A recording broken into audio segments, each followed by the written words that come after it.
bus screeched to a halt, and Ellie peeled his back away from the bus shelter and let the grandmother lumber ahead of him.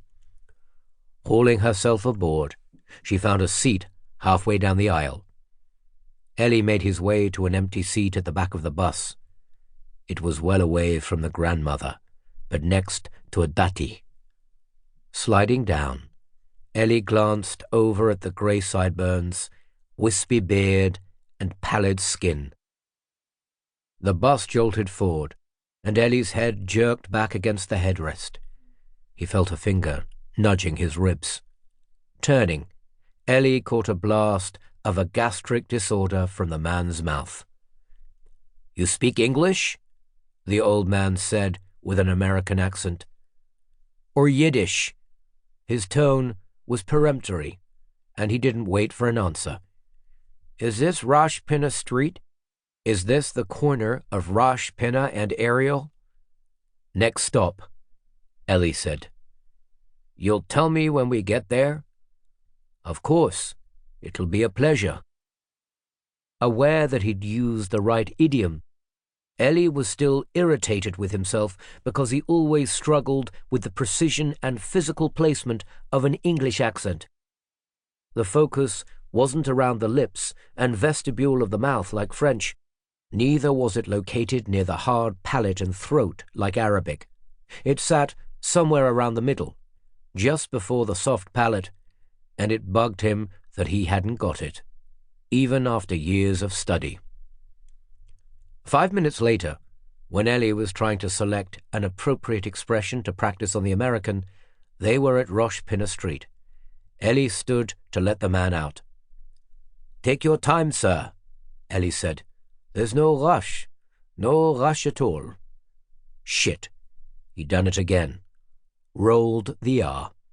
As he sat down, Ellie grimaced, trying to achieve the oral position for a non-rolling R. That was when he noticed a new passenger, a woman, step into the body of the bus.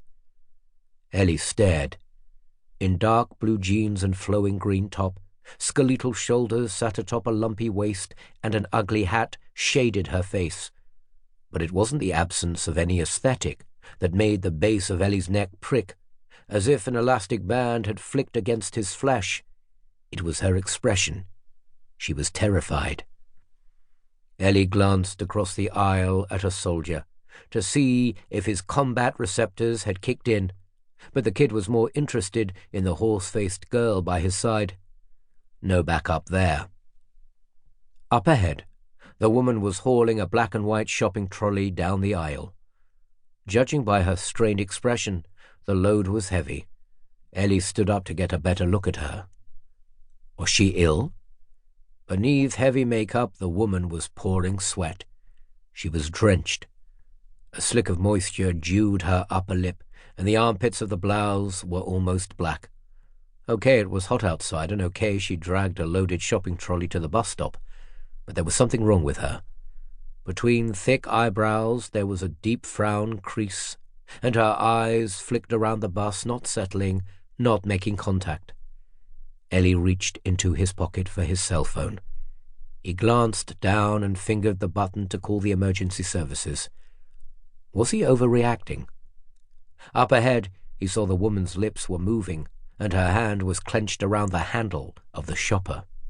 She'd found a seat, right in the middle of the bus, right where a device would cause the maximum damage. She sat down, and Ellie got a good view of her back and the narrow profile of her shoulders atop the billowing green top. Her waist was out of proportion to the rest of her body, and she was holding onto that damn shopper as if her future depended on it. "Slicha, excuse me." Ellie slid out from his seat and shoved aside a kid standing in the aisle reading his phone.